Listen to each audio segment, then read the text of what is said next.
Olá, a proposta de emenda à Constituição das Domésticas obriga a família brasileira a refazer as contas e dar mais atenção à carga horária dos empregados e mantém a casa em ordem. O primeiro impacto é no bolso, com gastos com FGTS, horas extras e direitos equiparados aos de trabalhadores de outros setores. Em seguida, vem a mudança de hábitos e a configuração das casas que tendem cada vez mais a se parecer com os lares europeus e americanos, onde a empregada é escassa e, por isso, há máquinas para fazer quase tudo.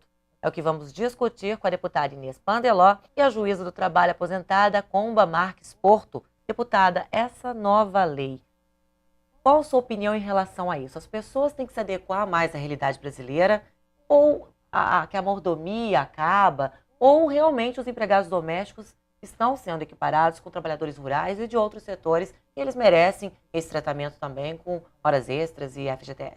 Sem dúvida merecem, né? Os empregados domésticos ou empregadas domésticas, porque a grande maioria é de mulheres, estavam aquém de outras categorias. E são trabalhadores, trabalhadoras que devem ter os mesmos direitos, afinal de contas, fazem parte da classe trabalhadora. Então, eu acho que foi um avanço muito necessário e justo, com certeza. Doutora Comba, o que já foi regulamentado por lei? Porque tem outras ações ainda que estão sendo analisadas. Na verdade, nós tivemos a aprovação da emenda constitucional e a Constituição, como nós sabemos, ela estabelece princípios gerais.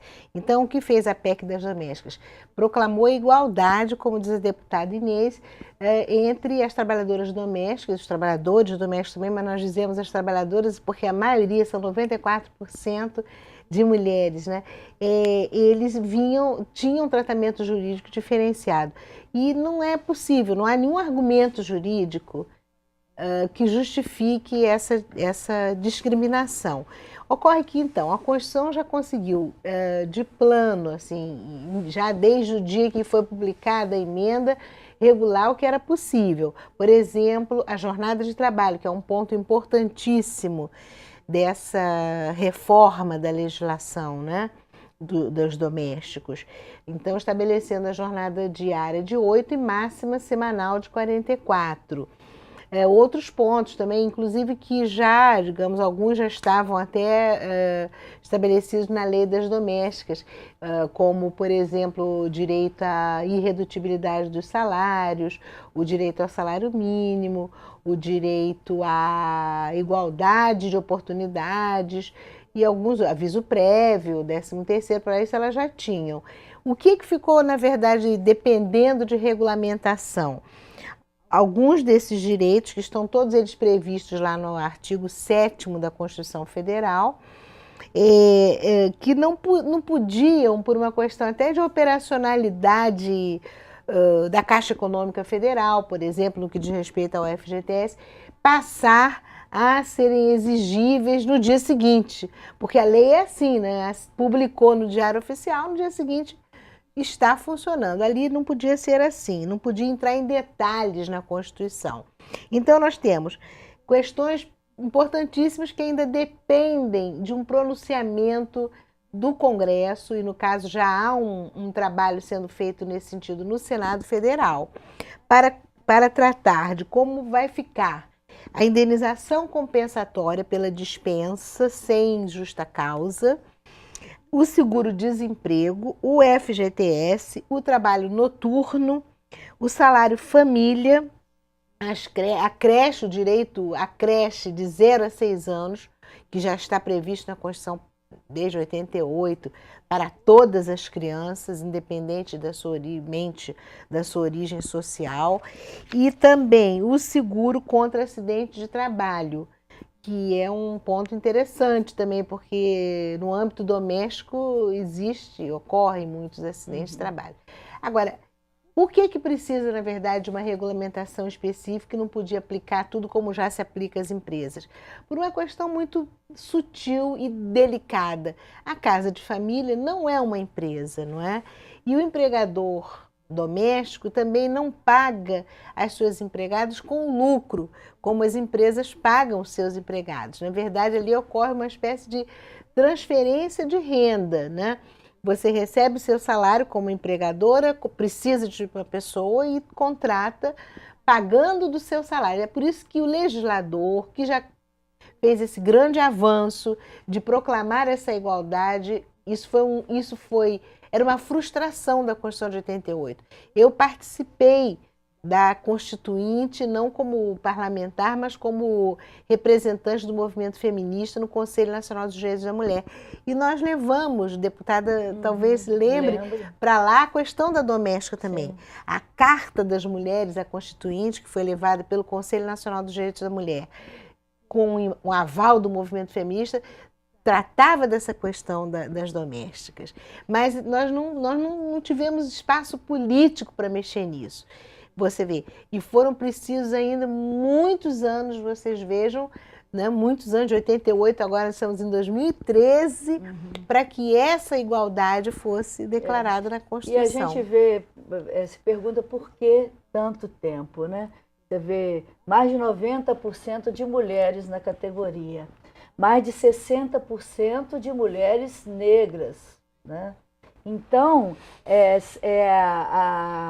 a base da sociedade e, no entanto, a mais excluída, né? As mulheres e as mulheres negras, as mais excluídas. Então, ficaram esse tempo todo sem ter esses direitos, embora já na lei, né, tem a questão do salário mínimo, tem a questão da carteira assinada, muitas dessas nem o direito anterior tinham na prática. Essa, aliás, deputada, é uma outra questão com a qual a gente pode se deparar agora, pelo menos num primeiro momento, digamos, é o fato de que as pessoas ficam um pouco assustadas, né? E aí ficam pensando, mas como é que vai ser? E muita gente cogita do perigo de aumentar o número de informalidade, ou seja, de pessoas, mulheres trabalhando em casas de família sem o registro na carteira. Mas é bom sempre lembrar que para isso existe a Justiça do Trabalho. Eu trabalhei como juíza do trabalho durante 15 anos, agora estou aposentada, e diariamente eu julgava reclamações trabalhistas das empregadas domésticas pedindo declaração de vínculo de emprego, realmente. Então, por exemplo, uma questão que seria interessante que o legislador, aproveitando essa regulamentação, definisse quem é a doméstica, a história de trabalha 2 dias, quem é a diferença entre a empregada contratada e a faxineira diarista.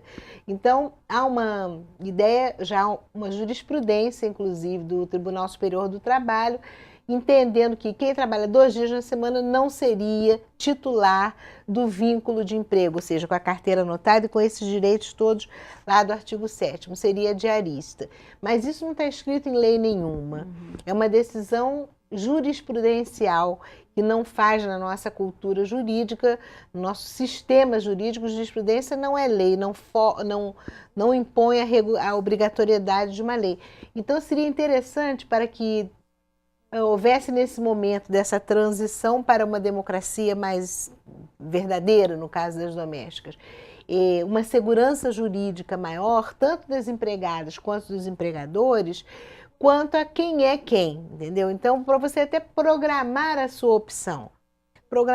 Não, eu não tenho condição, faz a soma lá, a minha renda familiar não permite abarcar tudo isso que agora eu vou ter esses custos todos. Eu vou me organizar para fazer a coisa de modo diferente. Aliás, o movimento feminista originariamente cogitava da possibilidade de acabar com o emprego doméstico, porque ele está calcado, como a deputada já até bem destacou, ele está calcado numa visão da inferioridade da mulher, numa visão equivocada de que as questões da área de serviço, da cozinha, passam pelas mulheres. Toda mulher vive esse drama, de uma certa forma, mesmo que ela seja uma executiva, que ela tenha um bom salário, quem vai lidar com ela é isso. Já pararam para pensar? Porque sempre na carteira de trabalho quem anota é a mulher. Tem marido, tem mulher, tem filho, tem isso na família.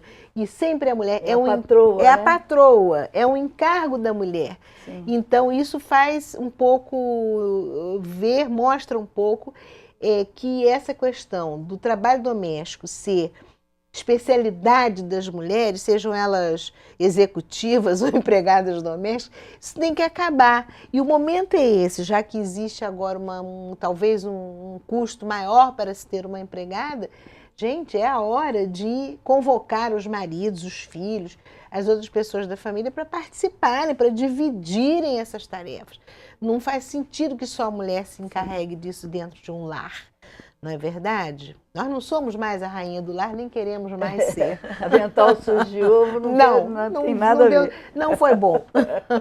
Uma pesquisa revelou que muitos empregadores, e até na televisão, ou até nas principais revistas brasileiras, nos jornais, estão dizendo que os prós e os contras para poder substituir a empregada doméstica por uma diarista. Só que aí o bolso não vai pesar, porque vai ter uma diarista. Mas em compensação nas tarefas do lar, aquela louça depois do almoço, tirar o prato da mesa, organizar as roupas, tudo isso não vai ter mais essa mordomia. Se colocar no papel, na opinião de vocês, compensa não ter essa mordomia e não gastar tanto? Ou compensa gastar para ter alguém o tempo todo, todos os dias disponível? Depende mais da renda familiar do que compensar ou não compensar, né? Quem tem renda familiar para ter uma empregada 24 horas por dia, cuidando dos seus afazeres, lógico que vai contratar para isso, independente do custo, né? O fato é que tem muitas pessoas que trabalham fora e têm uma renda normal. E aí que é. Vai ter que ter uma pressão para serviços públicos na sociedade. Por exemplo, creche, foi falado aqui. Já é lei há muito tempo. Quantas creches nós temos? Nada. Acaba pesando para a mulher ou uma outra mulher que é contratada, né? É sempre a mulher. Lavanderias coletivas. Onde é que tem? Eu não conheço uma no Brasil, assim, pública. Eu não conheço. Não tem. Pode ter, né? Pode ter. Lugares onde os idosos possam passar o dia, ser cuidados e voltar somente à noite para casa para dormir. Não tem. E a divisão do trabalho doméstico, que a gente luta tanto, e agora, de repente, por conta dessa legislação, vão ser obrigados a dividir melhor o trabalho doméstico. O que não pode é a mulher que é tão sobrecarregada já, com a educação do filho, com os afazeres domésticos e continuar trabalhando em casa, aumentar os seus afazeres, porque nenhum ser humano vai aguentar isso. Vai aguentar, né? A mulher não vai aguentar. Não, a deputada toca num ponto importante, porque a PEC, de certa forma, nos pega, eu andei fazendo uma reflexão sobre isso e até escrevi um artigo sobre isso, ela nos pega no ponto em que estávamos há 30 anos atrás, quando organizamos o movimento feminista. Eu me lembro que as primeiras abordagens do movimento de mulheres era exatamente no sentido de dizer que é isso, nós não temos infraestrutura nenhuma. Por exemplo, eu acrescentaria ao que a deputada disse a questão dos transportes, por exemplo. A gente tem uma dificuldade de transporte imensa no Rio de Janeiro, estamos aqui no Rio de Janeiro. Então, a mãe que tem um horário de trabalho a cumprir, ela pode botar aí mais ou menos mais umas 2 horas, que é o tempo que ela leva se deslocando do trabalho para casa, de casa para o trabalho, do trabalho para casa. Então, realmente, são aspectos que, das duas, uma, ou eles passarão a ser encarados pelo poder público, no sentido de que políticas públicas de apoio sejam realmente implementadas, e eu acho que as mulheres vão ter que, de alguma forma, tentar pressionar para isso, ou então vai ficar muito complicado, porque gente que tem muito dinheiro sempre vai ter empregado doméstico trabalhando de manhã, de tarde, de noite, isso não será o problema. Pode mudar a lei, pode acrescentar, botar um pouco mais de dinheiro, que eles vão pagar, porque não vão fazer isso. Agora, quem é que fica meio imprensado nesse momento? A gente tem que reconhecer, foi uma coisa necessária, ótima, importantíssima para o aprimoramento jurídico do brasileiro, né, do nosso sistema, da nossa democracia, mas quem que fica imprensado nesse momento?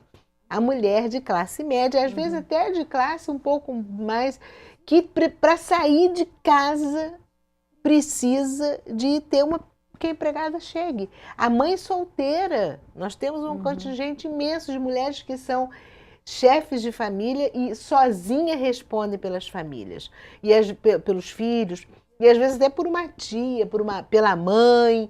E como é que essa pessoa vai trabalhar? Então tudo isso tem que ser pensado nesse bloco, digamos assim,